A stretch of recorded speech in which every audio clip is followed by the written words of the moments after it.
So hello everyone. आज हम discuss करेंगे पार्ट ए के कुछ इंपॉर्टेंट क्वेश्चन और जो कि आपको एग्जाम में काफ़ी हेल्प करेंगे।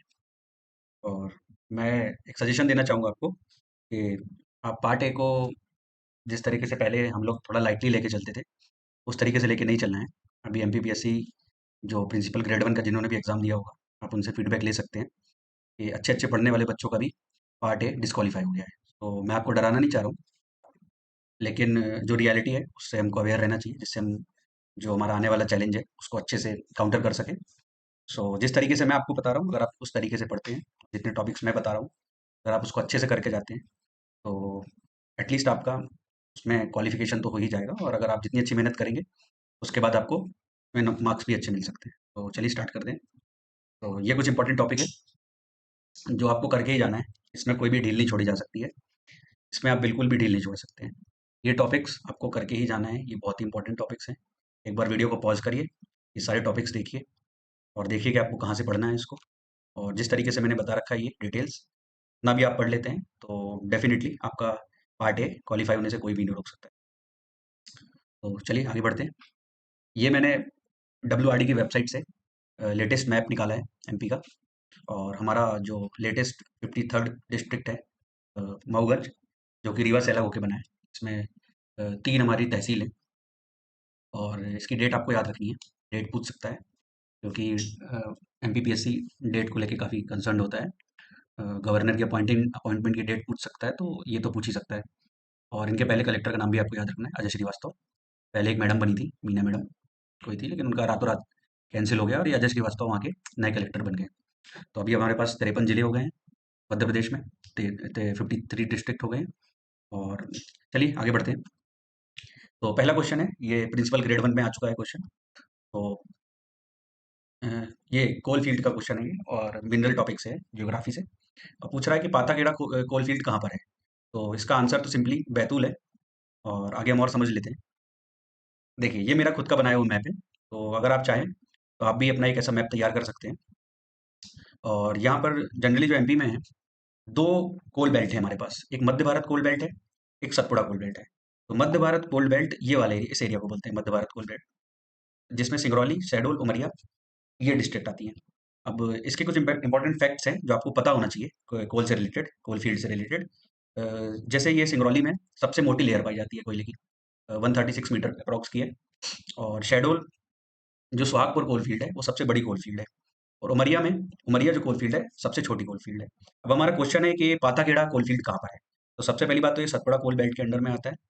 और दूसरा डिस्ट्रिक्ट है बैतूल बैतूल। और बैतूल में एक और कोल फील्ड है या कोल रिजर्व है, ये शाहपुर शाहपुर नाम से है। अगेन पेंच और कानन छिंदवाड़ा में है।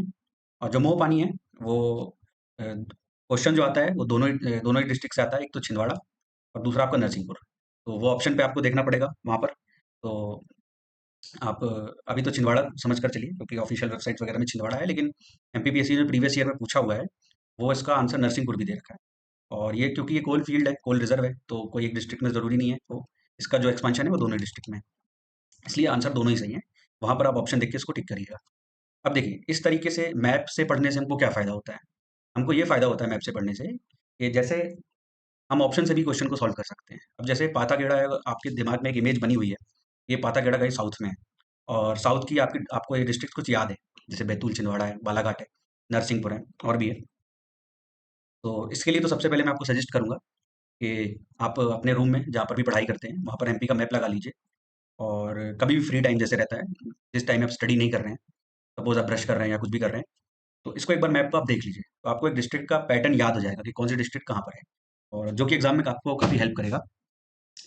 और कई बार क्वेश्चन इससे ही सॉल्व हो जाते हैं। अब जैसे वापस चलते हैं ये वाले मैप में। झाबुआ ये रॉक फॉस्फेट के लिए देखिए फेमस है ये। और ये मंदसौर में स्लेट पेंसिल है। हमारा एक रिवीजन हो जाएगा मिनरल्स का, क्विक रिवीजन इस तरीके से। और ये हाँ। सो ये सारे क्वेश्चन ये तो एमपीपीएससी पूछ चुका है, ये भी पूछ चुका है टंगस्टन का। टंगस्टन को हम वुल्फ्रॉम भी बोलते हैं, इसका जो ओर होता है वो वुल्फ्रॉम बोला जाता है। और ये आगर गांव नर्मदापुरम, देखिए यहाँ पे कंफ्यूज नहीं होना है हमको। आगर मालवा नहीं है ये उज्जैन वाला, आगर गांव है नर्मदापुरम या होशंगाबाद। होशंगाबाद पुराना नाम था, नर्मदापुरम अभी चेंज हो गया है। पहले संभाग का नाम चेंज हुआ था, अभी जिले का नाम भी नर्मदापुरम हो गया है, रिसेंट ही हुआ है अभी। सो टंगस्टन यहाँ पर मिलता है, देखिए टंगस्टन। और बैतूल में ग्रेफाइट भी मिलता है कोयले के साथ साथ। और सबसे इंपॉर्टेंट देखिए बालाघाट, बालाघाट में मैग्नीज मिलता है, तांबा मिलता है मतलब कॉपर, और अभ्रक यानी माइका। ये यहाँ पर हिंदी में लिखने का रीज़न ये है कि जो अच्छे सोर्सेज हैं वो अपना पब्लिकेशन मोस्टली हिंदी में ही करते हैं, इंग्लिश में काफ़ी एरर होती है। तो कई बार हमारी मजबूरी बन जाती है कि हमको हिंदी में ही पढ़ना पड़ता है उसको। लेकिन मैं जितना पॉसिबल है आपको इंग्लिश में, इंग्लिश मीडियम वाले बच्चों के लिए इंग्लिश में भी कन्वर्ट करता जाऊँगा। आप चाहे तो साथ में नोट कर लें, या वीडियो को दोबारा से देख के अपना खुद का एक नोट्स बना सकते हैं। और मैं आपको स्ट्रांगली सजेस्ट करूँगा कि आप इस तरीके से मैप की स्टडी ज़रूर करिए, ये बहुत इंपॉर्टेंट है। नहीं तो इतने सारे फैक्ट्स होते हैं कि हम वो भूल जाएँगे। सो एक माइंड मैपिंग टाइप की बन जाती है, जो कि हमारे एग्ज़ाम में काफ़ी हेल्पफुल होती है हमारे लिए। चलिए आगे बढ़ते हैं। तो बालाघाट में मैग्नीज़ और कॉपर और माइका ये तीनों हैं, और इनकी माइन्स भी इंपॉर्टेंट है, जो कि हर दूसरे तीसरे एग्जाम में इससे क्वेश्चन आता रहता है। जैसे मैग्नीज़ के लिए हरवेली माइन्स है, ये आपको याद होना चाहिए। और कॉपर के लिए मलाजखंड है, जो कि 1982 में एस्टैब्लिश हुई थी। अगेन ये जो अ, देखिए बहुत सारी चीज़ें तो हम बहुत सारी चीज़ें याद नहीं रख सकते हैं, लेकिन कुछ चीज़ें जो हमको याद रखना पड़ेगी। जैसे अब ये सॉसर श्रेणी मतलब ये सॉसर सीरीज़ है, ये मैग्नीज़ के लिए, ये हमको याद रखना ज़रूरी है, क्योंकि ये कई बार क्वेश्चन में पूछा हुआ है। और चलिए अब आगे बढ़ते हैं। और या देखिए मैंने गोल्ड का ही मेंशन कर रखा है, तो पूछ सकता है कि मझौली जो है वो किस मिनरल से रिलेटेड है, या गोल्ड किस माइंस, कहाँ पर गोल्ड की माइंस। तो ये आपको वैसे तो ये सारी याद होनी चाहिए, लेकिन एटलीस्ट इतनी एक ये मझौली तो आपको इंपॉर्टेंट है, बहुत ज़्यादा याद रखना है। उसी तरीके से ये मझगवा सतना, ये हीरे की खान है, ये हीरे की माइंस है, मतलब ये डायमंड माइन है। और ये देखिए हीरा वाला जो क्षेत्र है ये पन्ना, पन्ना सतना ये हीरा वाला क्षेत्र है। उसी तरीके से ये जिसको हम बायराइट या बैरियम सल्फेट बोलते हैं, ये टीकमगढ़ में पाया जाता है। और ये देखिए ये लेड है जो गैलेना, ये दतिया यहाँ पर है। और क्या छूट रहा है इसमें, हाँ, ये हमारा आयरन और फेल्सपार वाला जो एरिया है ये जबलपुर के आसपास है। और सुरमा मतलब एंटीमनी, ये भी जबलपुर में पाया जाता है। और कटनी, ये चूना नगरी बोलते हैं इसको, और ये भी पता होना चाहिए आपको। और ठीक है, सफिशिएंट इतना, एक बार आप इसको खुद से देखिएगा, ये कुछ फैक्ट्स हैं जो मैंने हाईलाइट किए हुए हैं, बहुत इंपॉर्टेंट है। तो चलिए आगे मूव करते हैं। और ये हम देख चुके हैं, यहाँ पर भी वही चीज़ें रिपीट हुई हैं, देखिए ये झाबुआ, रॉक फॉस्फेट, टंगस्टन हमारा आगर, नर्मदापुरम, ग्रेफाइट बैतूल, मैग्नीज और copper Balaghat, iron and feldspar Jabalpur, lime Katni, हीरा जो है मतलब डायमंड जो है पन्ना, और ये कोल फील्ड है, ये तो मैंने आपको बहुत डिटेल में बता ही दिया है। एटलीस्ट आपको इतना तो याद रखना है, और चीनी मिट्टी भी याद रखिए ग्वालियर। ग्वालियर में एक चीज़ और याद रखना आपको, कलर्ड मार्बल, ग्रीन कलर का मार्बल मिलता है। और व्हाइट मार्बल कहाँ का फेमस है, अभी जिसको रिसेंट जीआई टैग भी मिला है, वो जबलपुर का फेमस है, भेड़ाघाट का। ठीक है, इतनी चीज़ें आपको याद रखनी है। ये कुछ मैंने इंपॉर्टेंट फैक्ट्स बताए हैं इससे ही रिलेटेड। तो बेड़न को एनर्जी कैपिटल बोला जाता है, कई बार सिंगरौली भी आता है ऑप्शन में और बेड़न भी आता है। सिंगरौली के अंदर एक जगह है बेड़न, जहाँ पर एनटीपीसी पावर जनरेशन करती है, इसलिए इसको एनर्जी कैपिटल बोला जाता है। और ये फैक्ट जो मैंने आपको एक बताया कि मोहपानी में आपको ऑप्शन देखना पड़ेगा, ये तो या तो छिंदवाड़ा होगा या नरसिंहपुर होगा, तो ऑप्शन में देख के चलिएगा। जो भी प्रीवियस ईयर्स आया है उसमें तो ये आंसर है, पर अगर आप गूगल सर्च भी करते हैं तो आपको ये छिंदवाड़ा डिस्ट्रिक्ट मिलेगा इसमें। और पहली मिनरल पॉलिसी एमपी की 1995 में, करंट मिनरल पॉलिसी जो है वो 2010 में ही है। और जो स्टेट का मिनरल डेवलपमेंट कॉर्पोरेशन है वो 1962 में भोपाल में स्टैब्लिश हुआ था। और ये कुछ रैंकिंग्स हैं जो पूछता है, फ्रीक्वेंटली पूछता है एमपीपीएससी। तो फर्स्ट रैंक में डायमंड, कॉपर और मैग्नीज है। और सेकंड रैंक में लाइम, रॉक फॉस्फेट, और थर्ड कोल है। तो इस तरीके से क्वेश्चन पूछता है कि कोल प्रोडक्शन में एमपी का रैंक कौन सा है। तो ये कोल प्रोडक्शन में एमपी का थर्ड रैंक है, और मैक्सिमम रॉयल्टी जो मिलती है, रेवेन्यू जनरेशन जो होता है वो कोल से ही होता है। फिफ्थ में आयरन है, ये भी इंपॉर्टेंट है। और सिक्स में बॉक्साइड है, और कटनी में इसका एक्सकवेशन सबसे पहले हुआ था, पहली माइंस। तो ये भी आपको ध्यान रखना है, ये भी क्वेश्चन पूछा हुआ है। सेकंड क्वेश्चन की तरफ मूव करते हैं। कैलारस एरिया मुरैना डिस्ट्रिक्ट में है जो, वो किसके लिए फेमस है, या वहाँ पर कौन सा मिनरल पाया जाता है, ये भी प्रिंसिपल ग्रेड 1 में पूछा गया है। और ये इसका आंसर है लाइमस्टोन। अब लाइमस्टोन क्यों है देख लेते हैं, चलिए। ये देखिए, ये मैंने मुरैना की ऑफिशियल वेबसाइट से उठाया हुआ है, देखिए सीधा सीधा वहाँ से उठाकर ही पूछा गया है। Plenty of limestone found in Kailaras, बस यहीं पर अगर आपने इसको देख के भी गए होते तो बन जाएगा।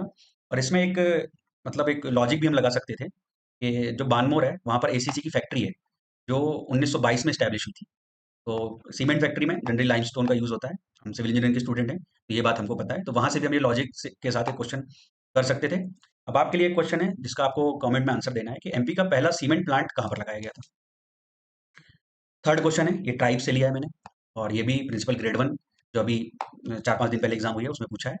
तो अगर ये ट्राइब का पूछा है किससे रिलेशन है, किस क्राफ्ट से रिलेशन है अगर ये ट्राइब्स का, तो अगर यह हमको मालूम है कि जो आयरन क्राफ्ट होता है जिसको लौह शिल्प बोलते हैं हिंदी में, उससे रिलेटेड होते हैं, उसका काम करने वाले लोगों को अगरिया बोला जाता है। देखिए इसका भी मैंने मैप बनाया है, तो फटाफट एक क्विक रिवीजन हम कर लेते हैं ट्राइब्स का, जनजातियों का। तो नॉर्थ से चालू करते हैं ऊपर से। तो सहारिया जनजाति जो है वो श्योपुर में पाई जाती है, और श्योपुर को भारत का यूथोपिया कहा जाता है। उसका रीज़न ये है कि यहाँ पर बहुत ज़्यादा ही कुपोषण है, मतलब मेल न्यूट्रिशन है। यहाँ के कुपोषण का शिकार है। इंडिया में सबसे ज़्यादा कुपोषण यहीं पर है। तो यहाँ पर एक जनजाति पाई जाती है जिसको सहारिया बोलते हैं, और मध्य प्रदेश गवर्नमेंट ने इसको स्पेशल कैटेगरी में डाला हुआ है। टोटल तीन जनजातियों को स्पेशल कैटेगरी में डाला हुआ है। तो इसमें से पहली है सहारिया। ये देखिए येलो मार्कर जो मैंने किया है वो स्पेशल कैटेगरी है, ट्राइब्स में भी स्पेशल है। इनको स्पेशल, इनके राइट्स कुछ रिजर्व हैं, क्योंकि इनको इनके इन तक डेवलपमेंट पहुंच नहीं पा रहा था, तो एमपी गवर्नमेंट ने ये डिसाइड किया कि इनको स्पीडी डेवलपमेंट के लिए इनको इनको इनके क्षेत्रों को रिजर्व कर दिया जाए। और सेकंड है भारिया। ये भारिया पातालकोट करके एक जगह होती है, तामिया तहसील, छिंदवाड़ा डिस्ट्रिक्ट में, वहाँ पर पाए जाते हैं। और ये अति पिछड़ी जनजातियाँ हैं तीनों ही। और तीसरी जनजाति है बैगा, ये बालाघाट क्षेत्र में पाई जाती है। और इससे रिलेटेड फैक्ट भी हम देखेंगे कुछ, पहले सारिया को कवर कर लेते हैं। तो सारिया में जो इनके गांव और मोहल्ला है उसको सहरोल बोलते हैं, इनके जो मुखिया होता है उसको कोतवाल बोलते हैं। और यहाँ पे कुछ नृत्य है, मतलब डांस फेमस है इनके, तो लहंगी और दुलदुल घोड़ी एंड रागनी, ये इनके डांस है। और सारिया जनजाति में लड़की के पैदा होने को शुभ माना जाता है। मतलब लड़कियां, आप सोचिए कि मतलब ये ट्राइब्स हैं, इतनी पिछड़ी ट्राइब्स हैं, फिर भी इनका कल्चर इतना अच्छा है कि यहाँ पे लड़कियां अगर घर में पैदा हो रही है तो उसको शुभ माना जाता है। और इसके कुछ देवी देवता हैं जिसमें से भैरव देव है इंपॉर्टेंट। और भी हैं, इसको आपको डिटेल में पढ़ना पड़ेगा। अभी तो मैं आपको एक ओवरव्यू दे रहा हूँ कि अगर मान लीजिए सीधा सीधा ही क्वेश्चन आ जाता है कि ये सहरिया जनजाति किस एमपी के किस क्षेत्र में पाया जाता है, किस एरिया से रिलेटेड है, तो ये नॉर्थ में जो श्योपुर है हमारा वहाँ पे रिलेटेड है इससे। अभी आगे बढ़ते हैं हम और भील की तरफ चलते हैं। भील जनजाति ये एमपी की सबसे बड़ी जनजाति है, लार्जेस्ट। ये देखिए मैंने लिखा भी हुआ है यहाँ पे, फर्स्ट नंबर, मतलब फर्स्ट सबसे ज़्यादा पाई जाती है।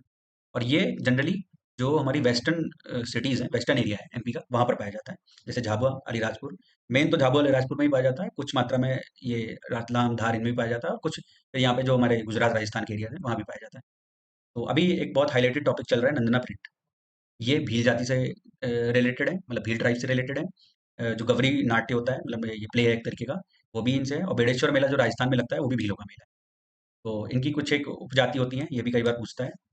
तो भिलाला और तड़वी, तड़वी यानी वो जो कन्वर्टेड होते हैं, मतलब मुस्लिम होते हैं और ये बाद में ये बन जाते हैं, तो इनको तड़वी बोलते हैं। और इनके देवता हैं भीलट देव हैं। और भगोरिया इनका एक बहुत बड़ा फेस्टिवल है जो कि आई थिंक होली के आसपास होता है। और ये भी, ये तो पता नहीं कितनी बार पूछा हुआ है ये क्वेश्चन, भगोरिया आपको बिल्कुल याद रखना है इसको तो। और जो फर्स्ट टाइम पढ़ रहे हैं, जो बच्चे नए हैं, वो ध्यान रखना कि भा से भील होता है, मतलब स्टार्टिंग लेटर सेम है दोनों का। ये भी देखिए भी, तो मतलब अगर आप कंफ्यूज हो जाते हो, फर्स्ट टाइम पढ़ रहे हो, फर्स्ट टाइम एग्जाम दे रहे हो, जो पुराने एग्जाम दे रहे हैं उनको तो याद ही होगा, उनको याद होना भी चाहिए।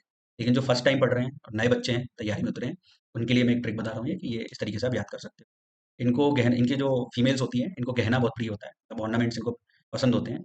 और इनके यहाँ एक एग्रीकल्चर का टाइप होता है जिसको चिमाता बोलते हैं। और इसमें क्या करते हैं कि जैसे जहाँ भी इनने खेती की, जहाँ भी एग्रीकल्चर किया, जहाँ भी कृषि की, फिर ये जब आगे बढ़ते हैं तो पीछे के क्षेत्र में आग लगा देते हैं। और इसको झूम कृषि भी बोला जाता है और वेबर कृषि भी बोलते हैं। तो इनकी जो वेबर एग्रीकल्चर है उसको, उसका नाम है चिमाता। और इनको पीने में ताड़ी और ये रबड़ी खाने में बड़ा अच्छा लगता है इन लोगों को। और देखिए, जो पिथौरा एक आर्ट है, जिसके एक फेमस जो आर्टिस्ट हैं वो पेमा फात्या हैं। ये अब, तो ये भील जनजाति से रिलेटेड है। तो पिथौरा में क्या होता है कि ये एक्चुअली चित्रकला है, मतलब पेंटिंग है ये। और ये साउंड के बेसिस पे पेंटिंग होती है। ये मतलब सुन करके नेचर के जो नेचुरल साउंड्स हैं उससे पेंटिंग करते हैं। तो ये बहुत ही मतलब ब्यूटीफुल एक आर्ट है, और इसको ध्यान रखिएगा, पिथौरा भील से रिलेटेड रिलेटेड है। आगे चलते हैं कोरकू जनजाति। तो कोरकू जनजाति भी ये बैतूल के आसपास के क्षेत्र में पाई जाती है। और इसकी उपजनजाति है बुडोया, ये कहीं पूछा गया है इसलिए मैंने इसको यहाँ पे मेंशन किया है। और ये भी इनकी उपजातियां हैं, जैसे भदौरिया, ये पचमढ़ी क्षेत्र में पाई जाती हैं। और इनका एक फेस्टिवल होता है जिसको बोलते हैं खम्ब स्वांग या झंडा। और मेघनाथ बीसी को बोलते हैं। और इनके यहाँ एक रिचुअल होता है अंतिम संस्कार के लिए, फ्यूनरल के लिए, वो उसको बोलते हैं सिडोली। में जो भी, मतलब जो आत्मा चली गई है दुनिया से, उसके लिए लकड़ी का खंभा गड़ाते हैं, ऐसा इनका रिचुअल है, ऐसा मानना है इनका। और ये अपने आप को रावण के वंशज बोलते हैं। ये क्वेश्चन भी पूछा हुआ है, एमपीपीएससी ने ही पूछा है। सो आगे बढ़ते हैं। अब इसके बाद हम कवर कर लेते हैं भारिया को। तो ये बताया मैंने, भारिया से जो क्वेश्चन आता है वो यही आता है कि कहाँ पर पाया जाता है, तो पाताल कोट है। इसकी ट्रिक भी है कि मतलब जो चीज़ भारी होती है वो पाताल में चली जाती है, नीचे चली जाती है। तो ऐसे भी याद रख सकते हैं, नीचे मतलब छिंदवाड़ा और पाताल कोट और भारिया। इस तरीके से आप रिलेट करके इसको याद कर सकते हैं। और ये स्पेशल ट्राइब तो है, अति पिछड़ी जनजाति है, इसमें कोई शक नहीं है। चलिए आगे चलते हैं। बैगा जनजाति, ये भी अति पिछड़ी जनजाति में है, स्पेशल ट्राइब है। और इसकी उपजाति जो है, सब ट्राइब्स, वो क्वेश्चन बहुत बनाते हैं। जैसे रायमैना, काठमैना, नरोतिया, भरोतिया, बिल्कुल इसको राइमिंग से इसको आप याद कर लो। ये तो कोई समझने वाली चीज़ तो है नहीं, ये तो याद करने वाली चीज़ है। जितनी बार आप पढ़ोगे, जितनी बार अगर चाहो तो आप 2x पे करके वीडियो देख लेना, नहीं तो आप खुद से कुछ ट्रिक बना लो इसकी। लेकिन आपको याद तो रखना है, और माइंड मैपिंग मैप बना के आप या तो मेरा मैप यूज़ कर लो या अपना खुद का मैप बना लो। इस तरीके से आपको याद रखना ही है, ये इंपॉर्टेंट है। ठीक है? और जो कर्मा जो डांस होता है, जिसको Guinness book of world record भी ये बहुत सारे पार्टिसिपेंट ने करके बनाया था, ये भी बैगा जनजाति से रिलेटेड है, तो ये पूछ सकता है। इस तरीके से क्वेश्चन फॉर्म होता है कि कर्मा जो डांस है, वो किस जनजाति से रिलेटेड या किस टाइप से रिलेटेड है। और इनकी जो मैंने बताया था, जो जैसे इनकी कृषि चिमाता होती है भीलों की, और बैगा जनजाति की जो कृषि होती है वो बेवर कृषि बोलते हैं उसको। और द बुक, ये सॉरी, द बैगा जो बुक लिखी थी, ये बैरियर एल्विन ने लिखी थी। ये क्वेश्चन भी मल्टीपल टाइम्स पूछ चुका है एमपीपी, हो सकता है पूछ ले आपसे। और इनके जो कुछ देवी देवता हैं वो भी आपको याद रखना जरूरी है, क्योंकि इससे क्वेश्चन फॉर्म होता है। तो बूढ़ा देव, ठाकुर देव और दूल्हा देव, और इनके अलग अलग रोल भी होते हैं, मतलब उनकी मान्यताएं हैं वहाँ पे। तो ये बूढ़ा देव, पहली बात तो साजा वृक्ष में इनका निवास होता है, और ये गांव के जो होते हैं रक्षा करते हैं। सॉरी, ये सृष्टि के रक्षा करते हैं। और जो ठाकुर देव होते हैं वो गांव की रक्षा करते हैं। और दूल्हा देव जो होते हैं वो बीमारियों से बचाते हैं। और तीन अगर मैं ट्राइब्स बताना चाहूँ आपको एमपी की, सबसे बड़ी भील। इस पे गलती, ये सब गलतियां बिल्कुल भी मत करके आइएगा पेपर में। भील है सबसे बड़ी जनजाति, गोंड है सेकंड नंबर पे, थर्ड है कोल। जो गोंड है वो एरिया वाइज मैक्सिमम है, और भील पॉपुलेशन वाइज मैक्सिमम है। तो आपको भील याद रखना है बस। चलिए आगे बढ़ते हैं। और अगली जनजाति हमारी पनिका जनजाति है। इसमें इसका जनरली जो क्वेश्चन होता है, एक तो पहली बात एरिया पूछ लेगा आपसे। पनिका शहडोल के आसपास होती है, ईस्टर्न एमपी में। और ये कबीरबंदी जो एक लीग होती है उसको फॉलो करते हैं, और ये कपड़ा बुनाई का काम करते हैं। बस इतना ही, दैट्स इट, इतना याद रखना है इसमें। नेक्स्ट जो थर्ड सबसे बड़ी जनजाति है, कोल जनजाति, उस पर चलते हैं। तो कोल जनजाति, इनकी जो पंचायत है उसको गोहिया बोलते हैं। और इनका जो भाई हेड होता है उसको मुकद्दम बोलते हैं। और रोहिया, रौतेला, भवतिया और रेवरिया, ये सब कोल जनजाति से ही रिलेटेड है। तो ये आप ध्यान रखिएगा, एक एक बार खुद भी को किसी बुक से या गूगल से सर्च करके देख लीजिएगा कि ये टर्म्स क्या है। आई थिंक सारा कंप्लीट हो गया है। सिर्फ एक जनजाति बच रही है, गौंड जनजाति, जो कि सेकंड नंबर की है, काफ़ी इंपॉर्टेंट जनजाति है एमपी के परस्पेक्टिव से। तो ये सारी नर्मदा जो बेल्ट है उसमें पाया जाता है गौंड। गौंड का कोई एक स्पेसिफिक एरिया नहीं है, ये नर्मदा नर्मदा नदी के आसपास पाई जाती हैं। तो इंडियन विलेज करके एक बुक लिखी थी ये श्याम चरण दुबे ने, तो ये गौंड से ही रिलेटेड बुक थी। और देखिए जो हमारा क्वेश्चन था जहाँ से हमने चालू किया था, अगरिया, ये देखिए इनके देवता लोहासुर होते हैं। तो अगर ये किसी को पता है तो वो डेफिनेटली उस क्वेश्चन को सही करके आया होगा, और आप भी इसको सही करके आओगे, क्योंकि अब आपको ये भी पता है। तो इसमें कुछ मैरिज के रिचुअल्स होते हैं जो कि इंपॉर्टेंट है एग्जाम पॉइंट ऑफ व्यू से। तो दूध लौटावा, लमसेना, और ये मड़ई फेस्टिवल है। और गोंड सेकंड बता चुका हूँ मैं। और अबुझमाड़िया इनकी उपजाति है। और ये टैटू, इनको टैटू बनाने का शौक होता है, मतलब बुदना प्रिय जनजाति है ये। इनको टैटू का शौक होता है। और भील को गहनों का शौक होता है, ऑर्नामेंट्स का। आई थिंक सारा ही कवर हो गया है। एक बार आप भी इस मैप को देख लेना। और आई वुड सजेस्ट कि आप इससे ही मिलता जुलता एक खाली मैप ले लीजिए, और जिस तरीके से मैंने बताया और खुद के भी जो पॉइंट्स हैं आप तो मैप में बना लीजिए, तो आपको रिवीजन के टाइम पे भी ईजी होगा। चलिए आगे बढ़ते हैं। फोर्थ क्वेश्चन है, ये भी मैंने प्रिंसिपल ग्रेड 1 से ही लिया है। ये पूछ रहा है कि देखिए काफी मतलब घुमा के पूछ रहा है क्वेश्चन, अब सिंपल सिंपल क्वेश्चन नहीं पूछ रहा है हमसे। कॉन्सेप्ट्स वही हैं, कॉन्सेप्ट वही है, फैक्ट्स वही हैं, लेकिन घुमा के पूछ रहा है कि एग्जाम टाइम में प्रेशर में थोड़ा हम एक बार सोचने को लग जाए कि क्या पूछ लिया। अभी पूछ रहा है कि ग्राउंड वाटर का जो एक्सप्लॉइटेशन होता है सबसे ज़्यादा कहाँ होता है। तो ग्राउंड वाटर का मतलब ट्यूबवेल, जो ट्यूबवेल हमारे यूज़ होते हैं सबसे ज़्यादा मालवा में यूज़ होते हैं। इसमें कोई शक की बात है ही नहीं। आगे मैंने इसको डिस्क्राइब भी किया है। जो मालवा और सेंट्रल इंडिया का जो पोर्शन होता है वहाँ ट्यूबवेल से ही होती है, जो सिंचाई होती है, इरीगेशन जो हम करते हैं। और नॉर्थ में हमारे सबसे ज़्यादा कैनाल्स हैं, तो चंबल और ये बुंदेलखंड रीजन में कैनाल से होती है। और बाकी जो बचा साउथ वाला एरिया, देखिए कॉमन सेंस की बात है, ये बालाघाट और सिवनी, यहाँ पे बहुत बारिश होती है। तो यहाँ पे हमको ना ट्यूबवेल की ज़रूरत है, ना यहाँ पे हमको नहर की ज़रूरत है। हमको यहाँ पर हमारे जो नदी, सॉरी जो तालाब, पोखर, इनसे ही हमारी सिंचाई हो जाती है। और ये 12% अदर है, इसमें अदर सोर्सेज है। तो सबसे ज़्यादा इसमें से एक फैक्ट ये भी है, आपको याद ध्यान रखना है कि सबसे ज़्यादा एमपी में ट्यूबवेल से ही सिंचाई होती है। ओके, आगे बढ़ते हैं। इसमें इतना ही ध्यान रखिए और इसका आंसर मालवा है। हाँ, एक चीज़ और है। यहाँ पर मैंने देखिए ये चंबल में तो बता दिया कि कैनाल से होगी, नहर से होगी। और बालाघाट से नहीं बता दिया, ये यहाँ पर बारिश होती है तो ना यहाँ नहर की ज़रूरत है और ना यहाँ पे ट्यूबवेल की ज़रूरत है। यहाँ पे ये तालाब पोखर से ही हो जाती है, लेक्स वगैरह से ही। मालवा में बता दिया ट्यूबवेल सबसे ज़्यादा। अब डिंडोरी को यहाँ पे ऑप्शन मैंने इसलिए डाला है क्योंकि डिंडोरी जो है वो लीस्ट इरिगेटेड एरिया है एमपी का, डिस्ट्रिक्ट सबसे कम, सबसे मैक्सिमम इरिगेटेड एरिया ग्वालियर है। ये फैक्ट्स भी आपको ध्यान होने चाहिए। चलिए आगे बढ़ते हैं। अब पूछ रहा है ये कि मध्य प्रदेश में फॉरेस्ट कवर पूछ रहा है और ये प्रिंसिपल ग्रेड 1 में आया है, तो मुझे लगता है कि कई लोग गलत करके आए हैं इसको, क्योंकि सभी को अभी लेटेस्ट डेटा याद है 2021 का, which is close to the 30%, 30-31% के बीच का। और ये 2019 का डेटा है, तो ये इसका आंसर तो ये है 25.14। अब इससे रिलेटेड कुछ फैक्ट्स देख लेते हैं जल्दी जल्दी, तो हमारा रिवीजन हो जाएगा और एग्जाम पॉइंट ऑफ व्यू से बहुत इंपॉर्टेंट है। सो 2021 की रिपोर्ट की अगर बात करें तो एमपी का जो फॉरेस्ट एरिया कवर है ये इतना किलोमीटर स्क्वायर है और परसेंटेज वाइज इतना है। और 2019 में इतना था और ये 25 इतना परसेंट था। ये हमारा आंसर है क्वेश्चन का। अब देखिए परसेंटेज इंक्रीज कितना हुआ, तो ये आप निकाल लीजिएगा इस तरीके से परसेंटेज, और वो एक वैल्यू भी लमसम याद रखिएगा कि अगर मान लो कभी पूछ ले कि कितने परसेंट इंक्रीज हुआ है, क्योंकि ये रिपोर्ट जो है ये 2 साल में एक बार ही आती है। 2019 में आई है, 2021 में, 2023 में आने वाली थी या आने वाली है इसकी जानकारी नहीं है, लेकिन लेटेस्ट रिपोर्ट हमारे पास यही है 2021 वाली। और ये कुछ इंपॉर्टेंट फैक्ट्स हैं जिनको मैंने बोल्ड किया है, वो ज़्यादा इंपॉर्टेंट है। जैसे ये कहीं पर एक क्वेश्चन मुझे पता है पूछा है कि एग्रो क्लाइमेट जोन कितने हैं एमपी में, तो 11 एग्रो क्लाइमेट जोन है। और भी ये फैक्ट्स हैं, आप इसको एक बार रीड कर सकते हो। अब जो फॉरेस्ट के क्लासिफिकेशन से एक क्वेश्चन आता है और होपफुली यहीं से आएगा क्वेश्चन। तो प्रोटेक्टेड फॉरेस्ट का एरिया पूछता है वो, और परसेंटेज पूछता है, तो आप एरिया भी ध्यान रखो और परसेंटेज भी रखो। जो प्रोटेक्टेड फॉरेस्ट है, प्रोटेक्टेड होता है, रिजर्व होता है और अनरिजर्व होता है।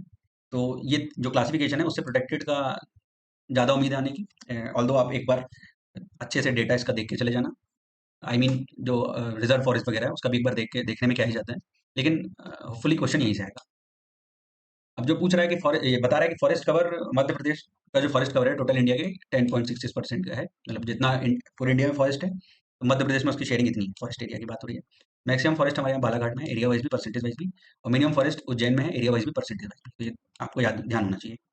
अब कुछ एक्ट्स इंपॉर्टेंट हैं जो कि फ्रिक्वेंटली पूछे जाते हैं, जैसे वाइल्ड लाइफ प्रोटेक्शन एक्ट 1972, ये याद होना चाहिए। और एमपी की पहली जो पॉलिसी आई थी फॉरेस्ट पॉलिसी वो 1952, और जो इंडिया की पहली आई थी वो 1988 में आई थी। यहाँ पर डिसाइड हुआ था कि हर स्टेट को अपना 1/3 जो एरिया है वो फॉरेस्ट कवर में, मतलब फॉरेस्ट कवर उसमें रखना है। तो हमारा एमपी तो काफ़ी क्लोज है उसके। होपफुली जो नेक्स्ट रिपोर्ट आएगी उसमें हम 33% को टच कर चुके होंगे और जल्दी हम इसको कवर मतलब अचीव कर लेंगे इस टारगेट को। अ, आगे बढ़ते हैं। तो जो अभी न्यू फॉरेस्ट पॉलिसी आई है वो 4 अप्रैल 2005 को आई है, ये भी एक फैक्ट है। Indian institute of forest management, ये भोपाल में है। जितने भी लोग भोपाल के हैं उनको मालूम होगा ये। और ये Indian institute of forest research, तो रिसर्च इंस्टीट्यूट जो है वो जबलपुर में है, 1963 में स्टैब्लिश होता है। रिसर्च पहले हो गई थी, मैनेजमेंट बाद में हुआ है, इस तरीके से ध्यान रखिएगा। रिसर्च जबलपुर में हो रही थी, मैनेजमेंट भोपाल में हो रहा है। और हमारे पास 16 सर्कल हैं फॉरेस्ट के, जिसमें से सबसे बड़ा है जो खंडवा है और स्मॉलेस्ट है जो होशंगाबाद नर्मदापुरम है। इतने फैक्ट्स आपको याद होना चाहिए अगर आपको एग्जाम में अच्छा करना है तो। और एमपीपीएससी बार बार इन्हीं फैक्ट से क्वेश्चन पूछता है, तो ये इंपॉर्टेंट हो जाते हैं। ये कुछ मैंने अपने हैंड रिटन नोट्स भी यहाँ डाले हैं, एक बार इसको भी आप देख लीजिएगा। कुछ तो फैक्ट्स सही हैं और कुछ फैक्ट्स नए भी हैं, जैसे कैंपा फंड है, इसको मैंने डिस्कस नहीं किया है। और टाइप्स भी नहीं डिस्कस किए हैं, जो कि जो टीक सागौन होता है वो सबसे ज़्यादा है एमपी में।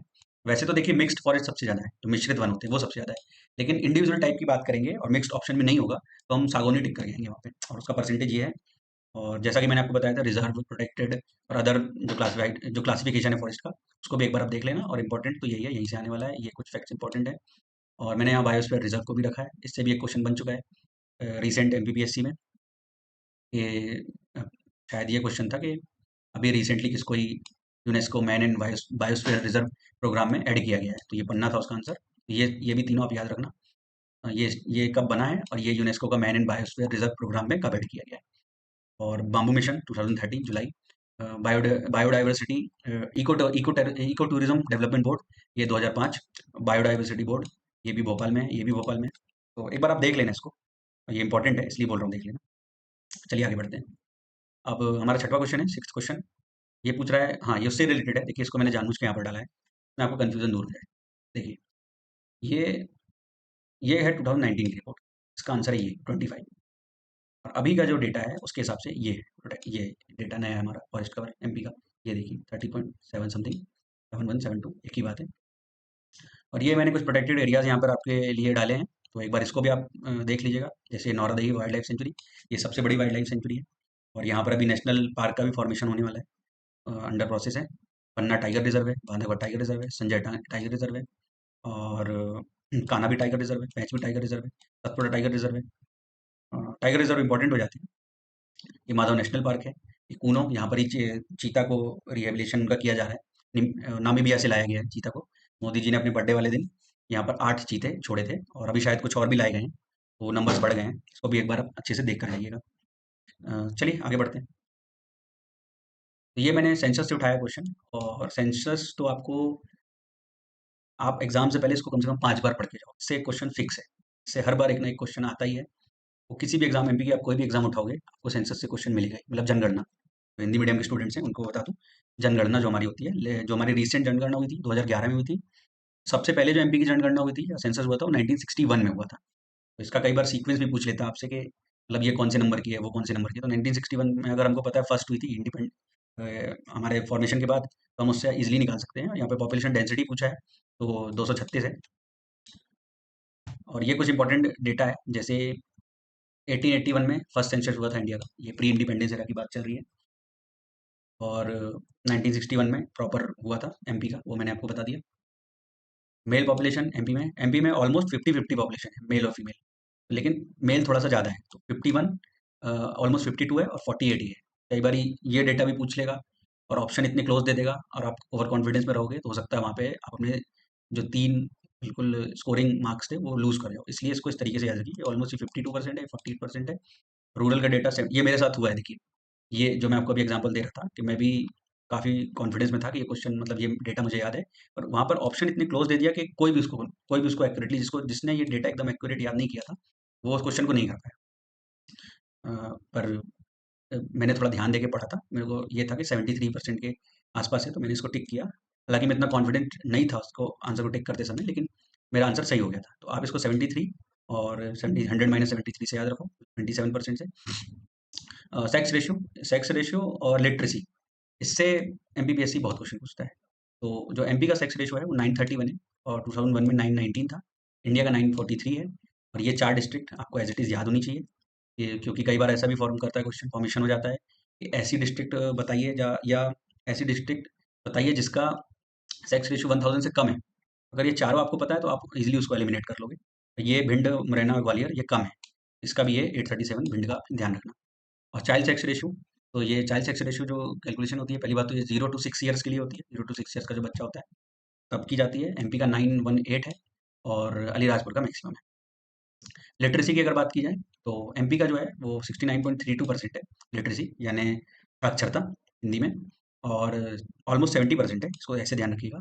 और मेल की पॉपुलेशन ज़्यादा है, तो मेल की लिटरेसी भी ज़्यादा है, तो ये 78.73 है, ऑलमोस्ट 80% है।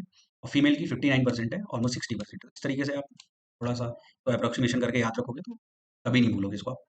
और अगर देखा जाए तो जबलपुर में सबसे ज़्यादा लिटरेसी है, और फीमेल लिटरेसी की बात की जाए तो वो भोपाल में, ध्यान रखिएगा। और मिनिमम अलीराजपुर, ये तो सारा ही अलीराजपुर तो सबसे मिनिमम इंडिया है, तो चाहे आप ओवरऑल कर लो, चाहे फीमेल कर लो, चाहे मेल कर लो, अलीराजपुर सबसे मिनिमम है। और ये यहाँ से भी क्वेश्चन फॉर्म होता है, एससी और एसटी की पॉपुलेशन पूछता है। तो एससी का अगर पॉपुलेशन वाइज देखेंगे तो इंदौर में सबसे ज़्यादा पॉपुलेशन है, और परसेंटेज वाइज देखेंगे तो उज्जैन में सबसे ज़्यादा पॉपुलेशन है। और सेम अगर एसटी की आप बात कर रहे हैं, तो पॉपुलेशन वाइज धार में सबसे ज़्यादा है, और अगर परसेंटेज वाइज देखेंगे तो ये अलीराजपुर में, देखिए 89% एसटी है अलीराजपुर में। और मैंने अभी आप हमने पीछे पढ़ा है कि कौन सी जनजाति हो सकती है वहाँ पे, तो भील जनजाति हो सकती है 89%, क्योंकि वो भीलों का क्षेत्र है, जो हमारा वेस्टर्न पार्ट है एमपी का, पश्चिमी क्षेत्र है। और अगर मिनिमम की बात की जाए, तो मिनिमम में हमको ध्यान रखने में बहुत ज़्यादा तकलीफ नहीं होगी, क्योंकि ये सेम ही है, Jhabua percentage wise population wise same ही है। और यहाँ पर भिंड, जो एसटी पॉपुलेशन है भिंड, वो वहाँ पर बहुत कम है। चलिए आगे बढ़ते हैं। तो हमारा 8वां क्वेश्चन है, 8th क्वेश्चन, और ये भी प्रिंसिपल ग्रेड 1 से ही लिया है मैंने। और देखिए, ये नेशनल हेल्थ फैमिली सर्वे जो 5th उसका एडिशन है, वहाँ से क्वेश्चन लिया है, 2019-21 में हुआ है। और इन्फेंट मोर्टेलिटी रेट, ये मैंने जब आपको सामने, जब आगे फ्रंट पेज में आपके जो इंपॉर्टेंट टॉपिक्स डाले हैं, उसमें आप वहाँ पर इसको मेंशन किया आईएमआर करके। इसका शॉर्ट फॉर्म आईएमआर ही चलता है। आईएमआर फुल फॉर्म आप याद रखिएगा, इन्फेंट मोर्टेलिटी रेट। अब ये इसका आंसर तो पहले 41 है एमपी का। मतलब 1000 बच्चे में 41 बच्चे मर जा रहे हैं। किस एज से पहले? तो 1 साल से पहले। ये जो आईएमआर होता है उसकी डेफिनेशन ये है कि 1 साल के पहले अगर कोई बच्चा मर जा रहा है तो उसको की डेथ हो जा रही है, तो वो आईएमआर के अंदर ट्रीट होता है, आईएमआर के अंदर उसको लिया जाता है, और ये इसकी कैलकुलेशन 1000 जीवित बच्चों पे की जाती है। चलिए आगे बढ़ते हैं। ये कुछ और डेटा है, इसको हल्का फुल्का आप देख लेना। हो सकता है इससे क्वेश्चन फॉर्म हो जाए, वैसे उम्मीद कम है, क्वेश्चन आने की उम्मीद यहीं से है। चलिए अगेन ये एनुअल रिपोर्ट मैंने फ्रंट पेज में भी आपके डाला हुआ है इंपॉर्टेंट टॉपिक्स में, जहाँ जहाँ आपको रिपोर्ट पढ़नी है, जैसे फॉरेस्ट रिपोर्ट और मिनरल रिपोर्ट और हेल्थ की कुछ रिपोर्ट्स हैं, वहाँ से क्वेश्चन फॉर्म होते हैं। तो ये मिनिस्ट्री ऑफ माइंस की एनुअल एनुअल रिपोर्ट है 2022, एकदम लेटेस्ट रिपोर्ट है, और उसमें कॉपर और मैग्नीज का परसेंट पूछा गया है। मैंने यहाँ दोनों इसलिए डाल दिया क्योंकि हो सकता है एक एक पूछ ले, तो अगर आपको दोनों याद होंगे तो ऑब्वियसली आपसे क्वेश्चन बन जाएगा वहाँ पर। अगर कॉपर की बात की जाए तो चलिए पहले सॉल्यूशन देखते हैं। तो देखिए मैंने वहाँ का स्क्रीनशॉट उठाकर डाला है, ऑफिशियल उसकी जो पीडीएफ है वहाँ से। तो कॉपर का जो परसेंटेज है मध्य प्रदेश का कंट्रीब्यूशन 56% है पूरे इंडिया में, और मैग्नीज का जो है वो 31.5% है। तो क्वेश्चन तो सॉल्व हो जाएगा यहाँ से।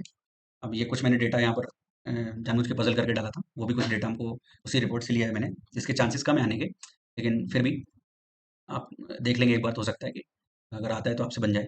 ये बॉक्साइट 2.71% और लाइमस्टोन 12.77%। अब ये परसेंटेज ओवरऑल जो प्रोडक्शन है ओर के उसके इंडिया में मध्य प्रदेश का परसेंटेज है।